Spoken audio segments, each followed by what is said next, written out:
president of Syria is working very, very hard. Strong guy, tough guy, pretty rough resume.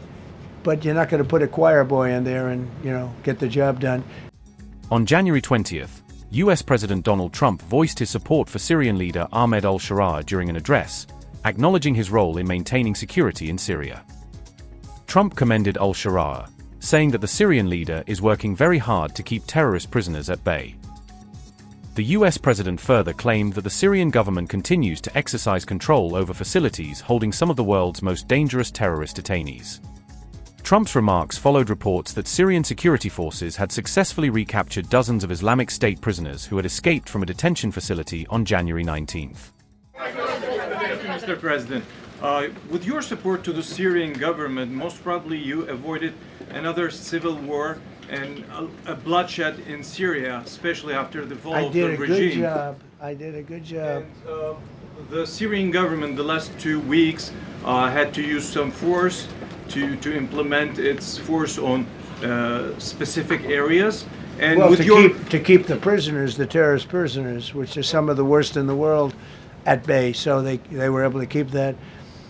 He's working very hard. The president of Syria is working very, very hard. Strong guy, tough guy, pretty rough resume.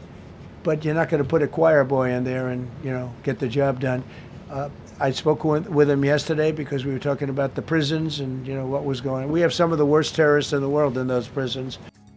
Reports indicate that nearly 1,500 Islamic State detainees managed to escape from the Shaddadi prison, located in an area that was under the control of Syrian Democratic Forces.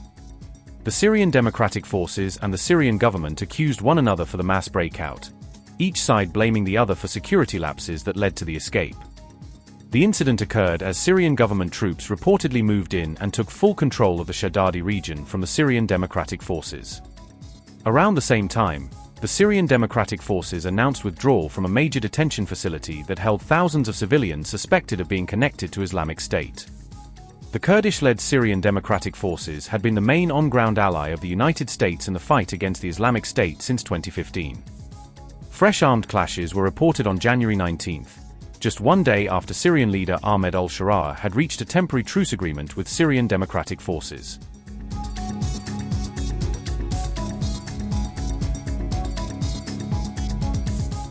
Last week, Iran claimed that terrorist elements resembling Islamic State fighters had infiltrated the anti-government protests across several cities. An Iranian official told RT that these so-called terrorists were using violent methods and attack patterns similar to those previously employed by the Islamic State. The official further alleged that some of these operatives had received instructions from abroad, directing them to open fire on both protesters and Iranian security forces to escalate unrest. The Iranian official also asserted that certain members of these terrorist cells had gone so far as to behead law enforcement officers during clashes. Describing the level of brutality, the official added that the attackers had burned people alive and killed wounded individuals left behind in the chaos.